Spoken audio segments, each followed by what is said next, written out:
Punxsutawney Phil is only He's really bad at his job. right about 39% of the time. I mean, It's a coin flip. yeah, it's not even that. I could look at what Punxsutawney Phil says, then every year pick the exact opposite of what he says, and I would have a 22% chance, a 22% better chance of being right than Punxsutawney Phil is.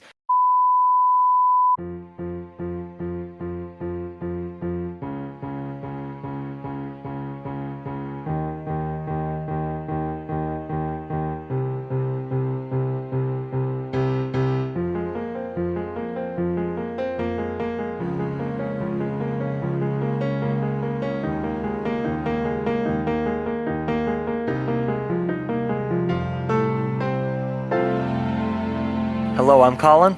And I'm Charlie. And welcome to the C&C Talks podcast, episode 6 of season 3. Just a reminder, we release episodes every week, and we talk about politics, world events, and sports. As of taping this, it is Tuesday, February 6th, 2024, at about 8:15 p.m. Pacific time. And we have an announcement to make. After the Super Bowl on Sunday at 8:30 Pacific, we are giving our thoughts on how the Super Bowl went down, who won, and really just also a look towards next season on the show. So look out for that. That's 8:30 p.m. Pacific time after the Super Bowl on Sunday. Yep, live on YouTube. And it'll be more than just the game, too. We'll go through what happened at the halftime show. And a sneak peek to what I'm putting in college sandwich. Oh, sure. If you say so. We'll look at... Because it's been finalized, I'll tell you that. We'll look at maybe some of our favorite commercials during the Super Bowl. Really the entire thing. So make sure that you join us exclusively on YouTube for that. Now let's get into everything that happened this week, and really the day that we're taping today, Tuesday, February 6th. It was a really, really big day, a very bad day for the Republican Party. And we'll start with one of those things, the Alejandro Mayorkas impeachment vote in the House failed, Charlie. Yeah, I mean, this is not a surprise given how much chaos has engulfed the Republican Party. So who is Mayorkas, and why is he being impeached? Why are the Republicans trying to take him down? And so he's the Secretary of Homeland Security. As for why they're trying to impeach him, they claim that it's because of the border crisis, because he's terribly mishandled the border crisis, although we'll get into the border crisis in a minute because Republicans don't seem to actually care that much about it, but again, we'll get into that in a couple minutes. So that's their stated reason. If you ask them for specifics, they can't really give you any specifics because there aren't really specifics for them to give. They just are looking for a scapegoat, and also, and I'll just say it, he was born in Cuba, and they really don't like that. So they tried to impeach him. This was an effort primarily led by Marjorie Taylor Greene with the backing of Mike Johnson, the Speaker of the House, and they thought that maybe they could get the vote passed today.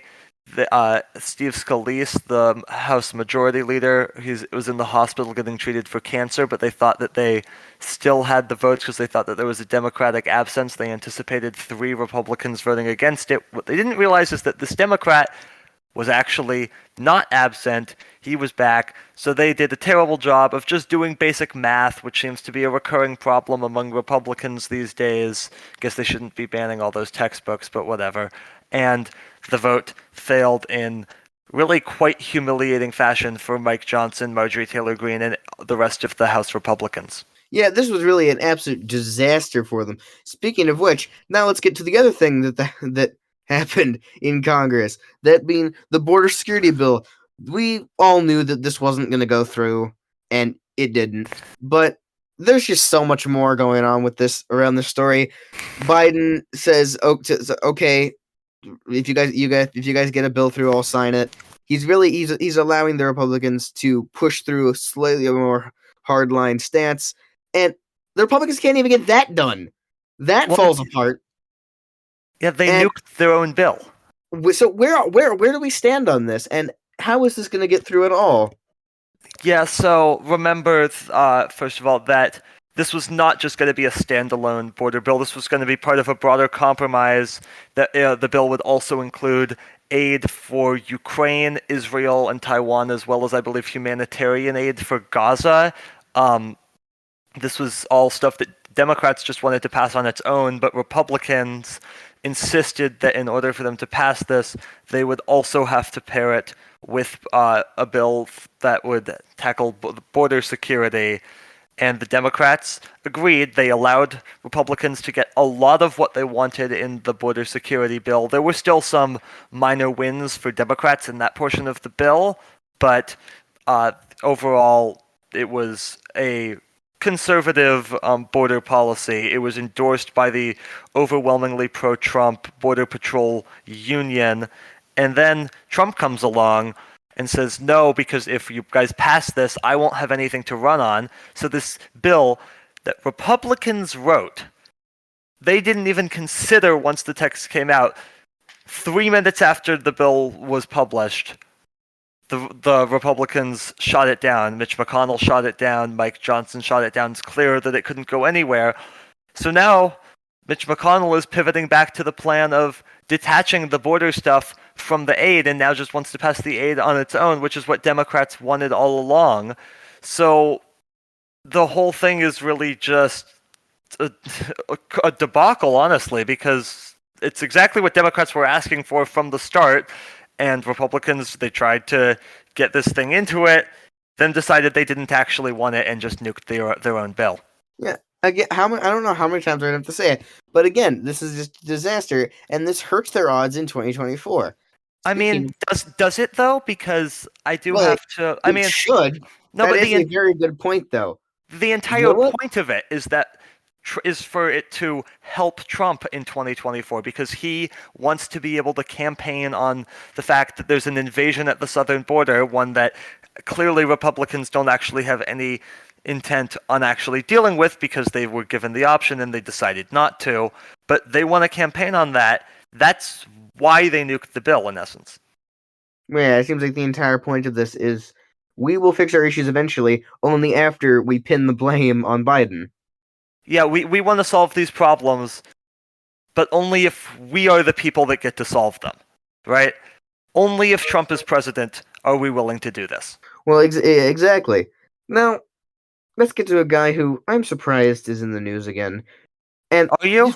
Okay, for what he's in the news for. I understood he was stupid, but this stupid, I'm just kind of in shock that people can be this stupid. Tucker Carlson is in Russia, and he interviewed Putin. Colin, how did that go? I mean, we'll see the interview, or really, I will not be watching that interview because it's undoubtedly just going to be a bunch of propaganda. I mean, Tucker's already spewing pro-Russian propaganda. He has since really the start of the war, or really, if war is even the right word for it, Russia illegally invaded Ukraine. But no, Tucker really just wants to give Putin some airtime. He claims that he also wanted to interview Zelensky, but Zelensky declined. I wonder why Zelensky wouldn't want to be interviewed by someone that Russia has literally essentially views as a Russian propagandist. And that's the only reason that Tucker was able to get this interview. He's gonna ask questions that are just peddling pro-Russian propaganda. Is there going to be any questions about the fact that there's an American journalist detained in Russia? No, there's definitely not going to be any of those type of questions. I mean, let me be very clear about this. Tucker Carlson, at this point, is a Russian asset, Charlie. Oh, absolutely. Let's get to some economic numbers. We had a better than expected jobs report, gaining more than I believe in the last few months. But again, something that I don't think a lot of people realize is gaining more jobs sounds good, but it isn't necessarily good for the economy. Why is that?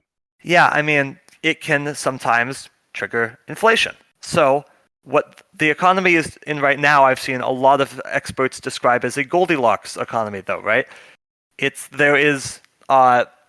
We're able to gain a lot of jobs. Unemployment is at an all-time low, but at the same time, inflation is not rapidly on the rise. It has slowed significantly. It's currently sitting at roughly pre-pandemic levels. It has for roughly the last 6 months, which is very good for the economy, very good for Joe Biden, who is looking to campaign on the economy in the 2024 election. Somehow, by an almost 2-to-1 ratio, Americans think that Trump would be better at handling the economy than Biden, which may have something to do with the fact that the media spent most of 2022 saying that a recession was imminent.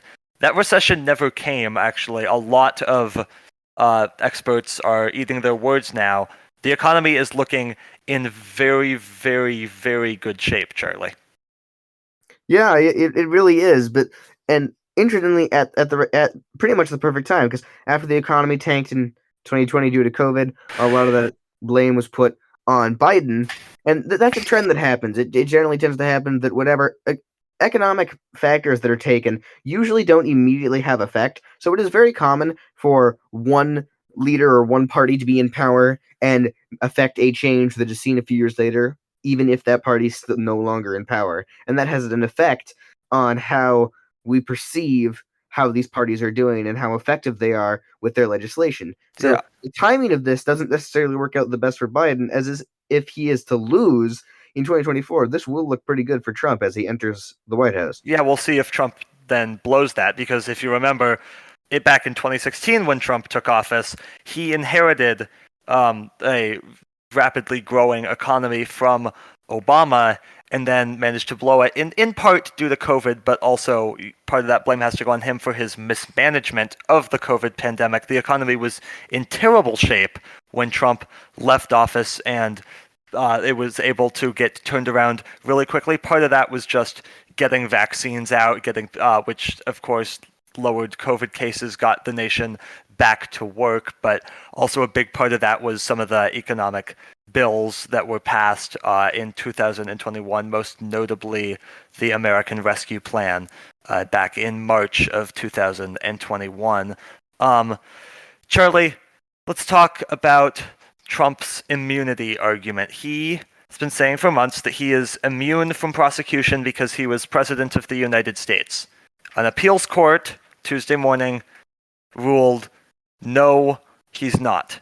He will appeal it to the Supreme Court. It's unclear if the Supreme Court will actually take the case, but I mean, this seems like the obvious ruling. Of course, a president is not immune for life, or a former president is not immune for life. That would be just a ridiculous argument that Trump was arguing. His argument was essentially that a president needs to be immune from prosecution because otherwise they won't be able to fully do their job, something that the previous 44 presidents didn't seem to have any problems with, Charlie. It seemed to only be Trump that couldn't do his job without committing crimes. Maybe, and just hear me out on this, Charlie, he didn't actually need to commit the crimes to do his job, and he was just committing the crimes because he likes committing crimes.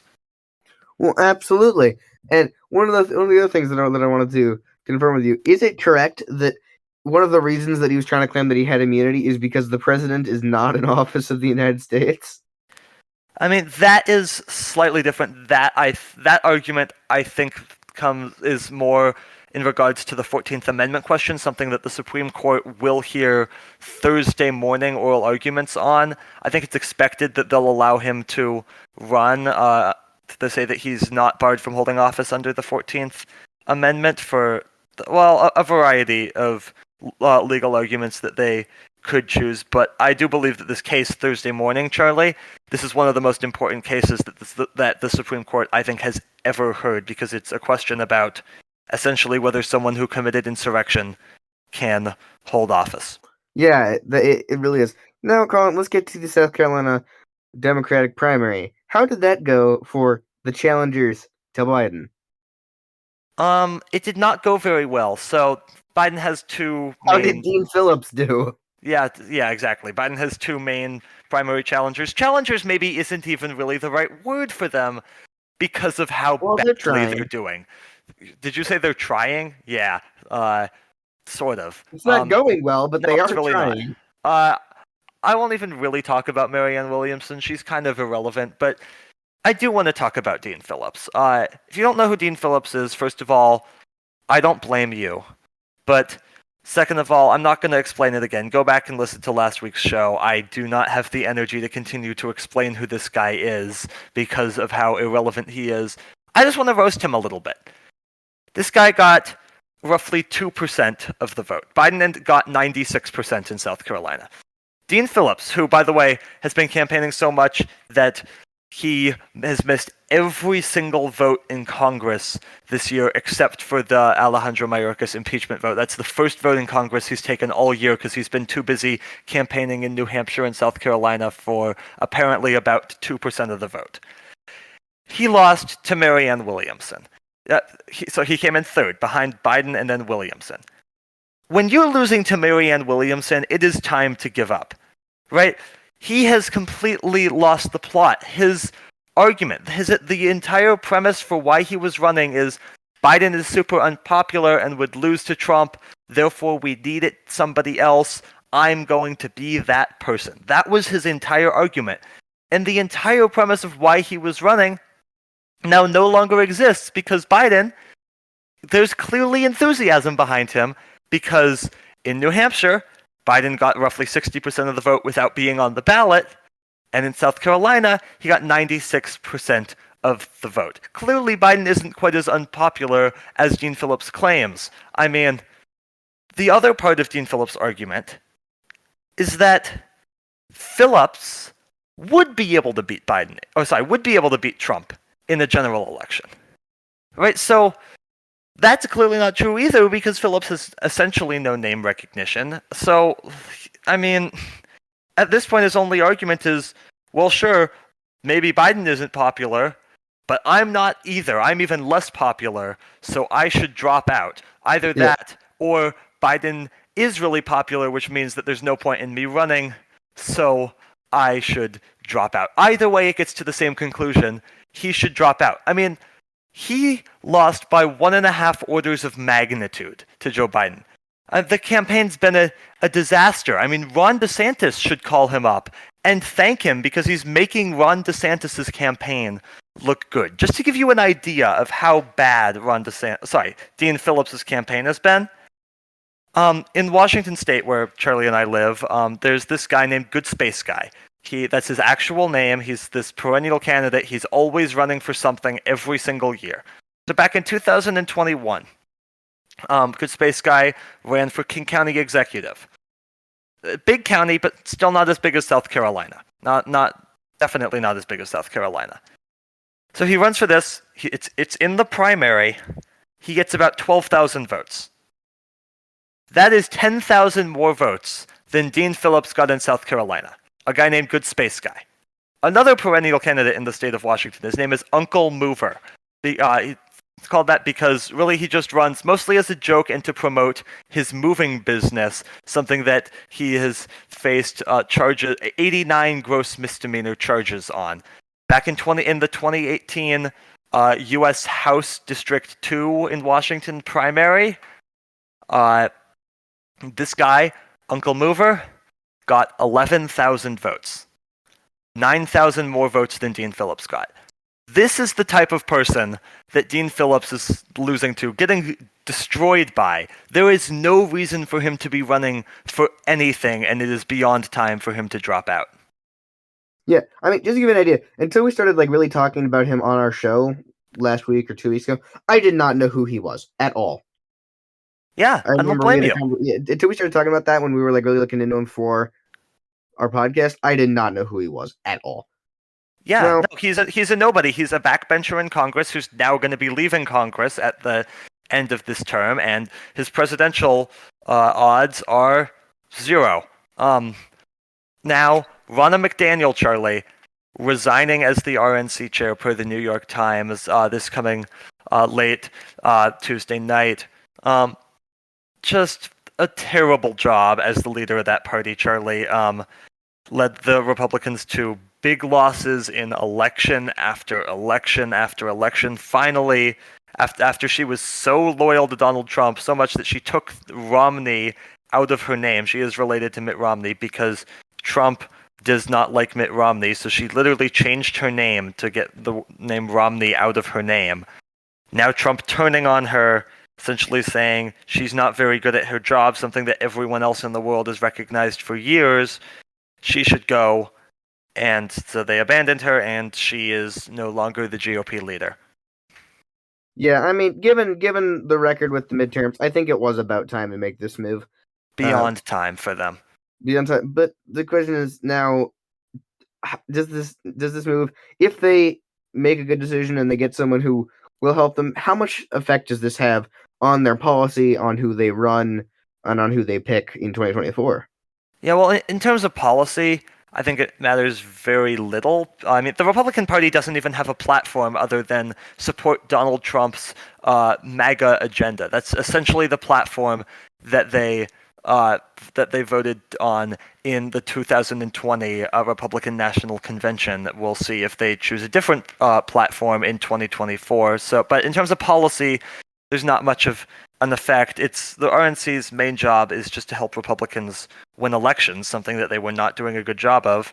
I mean, in theory, this could be good for Republicans, but realistically, Trump is going to handpick the new RNC chair, and they're going to be absolutely terrible at what they do, just like everybody that Trump handpicks is, and then Trump is inevitably, once they start doing badly, going to throw this person under the bus.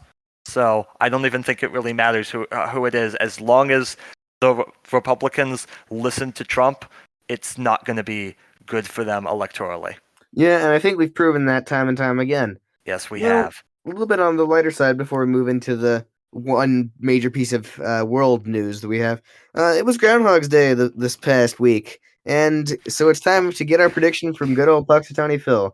What does our good old friend say? Our friend thinks that we will have an early spring because he did not see his shadow. Now, it's worth noting, though, Puxatawny Phil is only really bad at his job. Only right about 39% of the time. I mean, it's a coin flip. Yeah, it's not even that. I could look at what Puxatawny Phil says, then every year pick the exact opposite of what he says, and I would have a 22% chance, a 22% better chance of being right than Puxatawny Phil is. The entire ceremony is dumb and silly and also somewhat enjoyable to watch. There is nothing like Groundhog's Day. It's truly it's a very uniquely American thing, Charlie. It very much is. Now we have some news from the Legislature of Oregon. What's going on over there to our southern neighbors? Yeah, this is something that I think would be nice if it could happen in other states too, or even in the federal government. Republicans in Oregon for years have been essentially skipping votes in the state legislature to prevent there from being a quorum, which prevents them from voting on big legislation.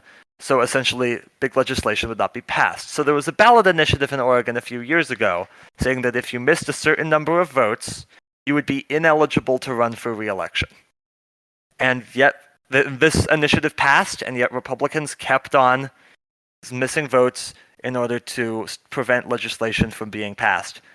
And now a court in Oregon has ruled that 10 Oregon legislatures cannot run for re-election, Charlie.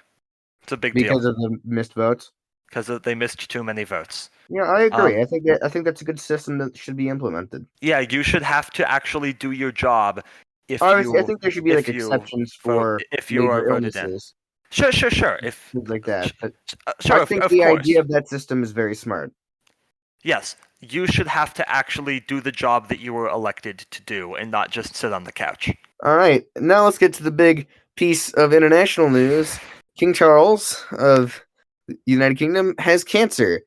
Now, what exactly this means for him is not too well known. Not much has been disclosed as of when we were recording this, but obviously it's not good. We wish him a fast recovery from this.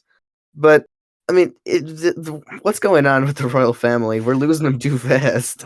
Yes, we are. I mean, we don't know what kind of cancer this is. We do know that it will mean that he will have to, at the very least, significantly reduce his role, whatever that role even is, whatever the official duties of the king is. So it's believed that Prince William, the Prince of Wales, will step up significantly, do a lot of that work, Charlie. Yeah, and it's not like Charles is young, considering he's not. Considering how long his mom Elizabeth was queen. Not a great position to be in. All right, now let's move on. It's time for Charlie's Stat of the Week, yet again. And what is I it? have a fun one. Not fun for you, fun for me. I have a list of number one overall draft picks because we are very rapidly closing in on the 2024 NFL draft. So I figured, you know what? Let's take a quick look back at the past quarter century worth of draft picks. That's a lot. Yeah, so I got from 2023 back to 1998. Let's see how many you can get. Starting from this past year, I think it should There's be no pretty way I easy. can do them in order. There's no way I can do them at all, but there's I'll give- definitely no way I can do them in All right, order. well, I'll give you the year. See if you can get it. If you can, I'll give it to you. Yeah, let's see. Joe Burrow was drafted first overall. What year? 2020. Yeah, 2020 was Joe Burrow, but who was before him? 2021. Trayvon Walker It was was 2022. drafted. Yeah. Yeah, was drafted first. Trevor Lawrence, Kyler Murray, Bryce Young. That was just this past year. Yeah, you've gotten back to 2018 so Yeah, far. Myles Garrett, That was 2017. Baker Mayfield. There you go. Am I missing the You got- 2019? Wait, sorry, did I get the 2019 You've one? gotten them all back to 2016. Okay, I'm not even sure if I can go further back than that. This Manning guy's a at some current NFL point. starter. I'll give you that. Manning at some point. Was Manning Mark in 98. Which was Manning? Mark Sanchez Peyton? Yeah, both of them actually. Okay. Was Mark Sanchez the number one overall pick? He wasn't, was he? No, he wasn't. Yeah, I don't know why I thought that. Genuinely, I'm not sure I can name any more. All right, so the ones that you didn't get, There's a going to be couple. some that are very obvious. There's some that I won't blame you for because, like Eric Fisher in 2013 for the Chiefs, I don't expect you to get that. Eric Fisher is an offensive tackle. All right, God. so here's a couple that I'm kind of surprised you didn't get. Newton in 2011. Oh, sure. Jamarcus Russell, the biggest bust in NFL history. Forgot about that. Alex Smith being drafted over Aaron Rodgers. Alex Smith was number one overall. Yep, the 49ers took Smith, and then the next pick, Green Bay took Rodgers. And the rest is history. Of course, though, if the Packers had drafted Alex Smith, then Alex Smith would have been like a Hall of Fame level quarterback, of course. Andrew Luck in 2012, Jared Goff in 2016. How did I forget that? Clowney in 2014. Goff I should have gotten too. And then just the other two going back. Well, the other three are Tim Couch, which is the first ever pick that the Browns ever made.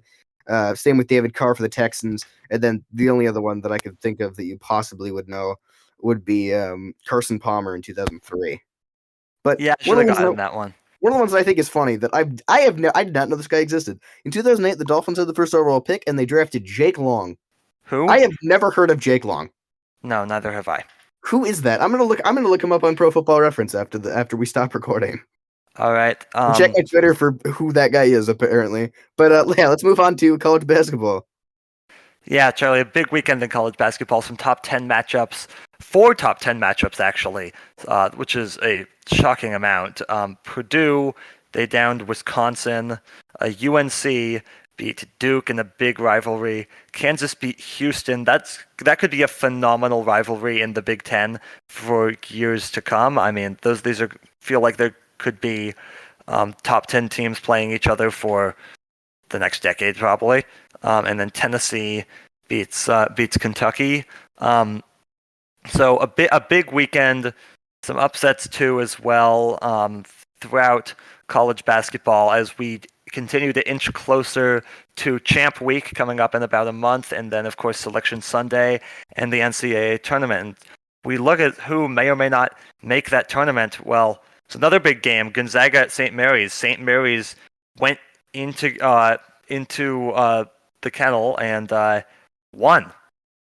And so Gonzaga now 2 games back in the West Coast Conference and probably out of the tournament if they do not win that conference that conference tournament. So they're going to need to go on a run there. St. Mary's, though, they could actually get in that large bid. They started the season very, very bad. But if Gonzaga does win that West Coast Conference tournament, don't rule St. Mary's out for an at-large bid. Another conference that's just shocked me this year, the Mountain West.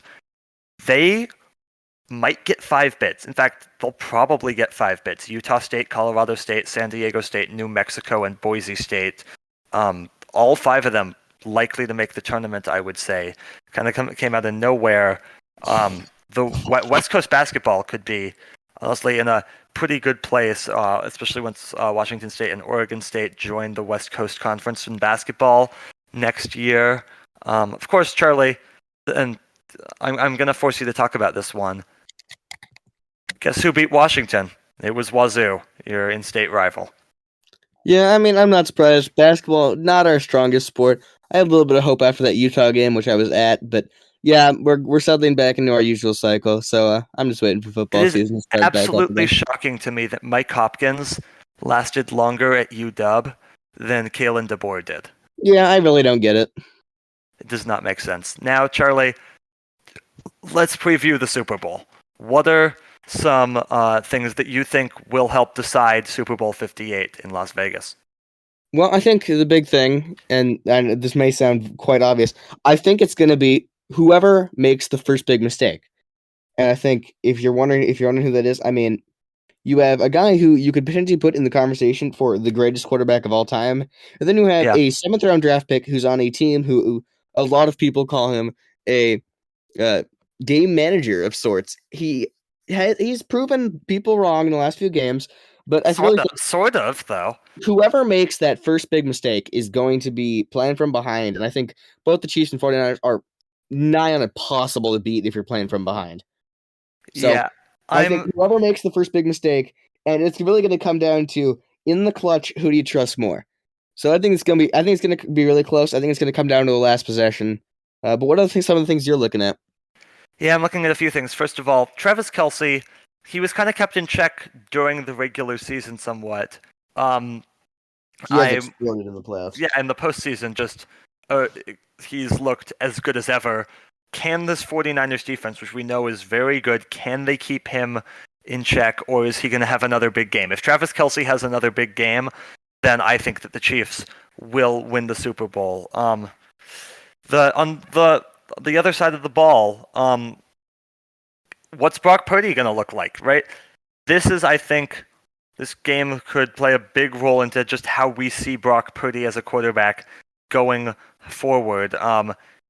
Can he have the big game that he needs, or does he even need to have a big game, right? We've seen he's looked sketchy the last few weeks, but has come up when it has mattered the most. Can he continue to do that?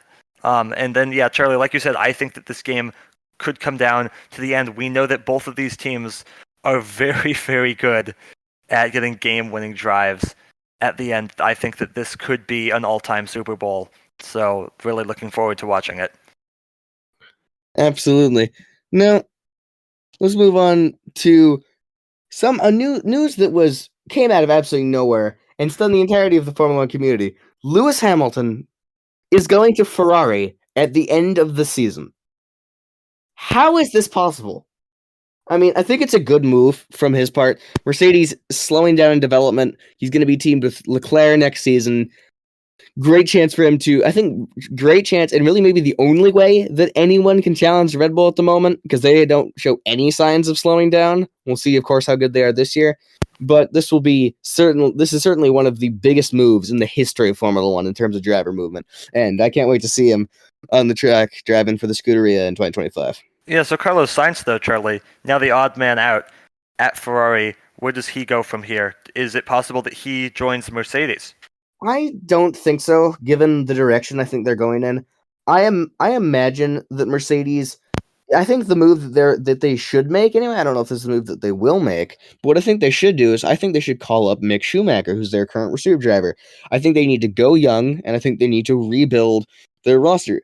A lot of teams in all other sports that go through rebuilds, and I think that's what Mercedes needs to do. George Russell is a young guy. He's going to be in the sport for a long time. If you get another young guy like Schumacher, the reason he was out at Haas was he was still very unpolished. He would cause a couple of accidents, bang up the car a little, but Haas, that's just not what they like to do. They like consistency, even though they're not great. They would still prefer consistency over development, but I think Mercedes can afford some of those costs that come along with development and develop Mick Schumacher into the driver that they need him to be. So I think that's the move that they should make. As for what they will, I'm not sure. Carlos Sainz is an option there, but given how close we are to the start of the season, I don't really think there's anything they can do till we get towards the end of this 2024 season. So we'll see. In a few months here, the entire picture of the sport could look very different. Yes. A big announcement came just over the weekend in the world of sports. FIFA announced the stadiums that the 2026 World Cup will be played in. We knew where the games were going to be, but we didn't know which games were going to be at which stadiums. We now know Mexico is going to open the tournament in Mexico City. Of course, 3 host countries, Mexico, the US, and Canada. So the very first game of the tournament will be Mexico versus someone in their group. The draw is not for almost 2 years. We're still a long ways out from the 2026 World Cup. But then Team USA, the U.S. men's national team, will play 2 games in Los Angeles, their first and third group stage games, and then their middle group stage game, Charlie, that's going to be right where we are in Seattle. We'll see if we can get tickets to that. That might be well outside any of our price range, though. That's why we have TVs. Sure. Mexico and Canada will both host 2 round of 32 games and 1 round of 16 game. All of the other knockout stage games will be in the United States. So the final, the third place game, both semifinals, both quarterfinals, 6 of the round of 16 games and 12 of the round of 32 games. Remember that the World Cup is expanding to 48 teams in 2026. So most of that knockout stage will be played in the U.S. The final will be played at MetLife Stadium, Charlie, which they're going to need to change out their grass because there would be some injuries otherwise.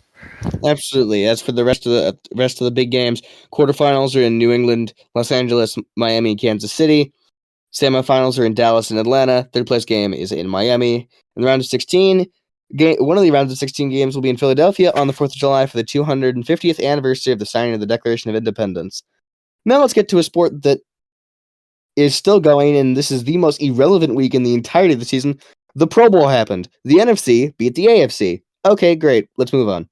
Yeah, Charlie, you I don't think watch any of this. I know that I didn't watch any of this. I think my personal opinion on All-Star games, Pro Bowls, that sort of thing, is that the MLB is the only one that has a watchable one because it's the only one where it's the sport is truly played like it would be in a normal game. Because there's no real other way to play baseball. In the NBA, we see no defense. The NHL All-Star game is just kind of bleh. And the NFL Pro Bowl is, well, it's flag football now, which is probably for the best, but it's also unwatchable. Yeah, it is absolutely terrible.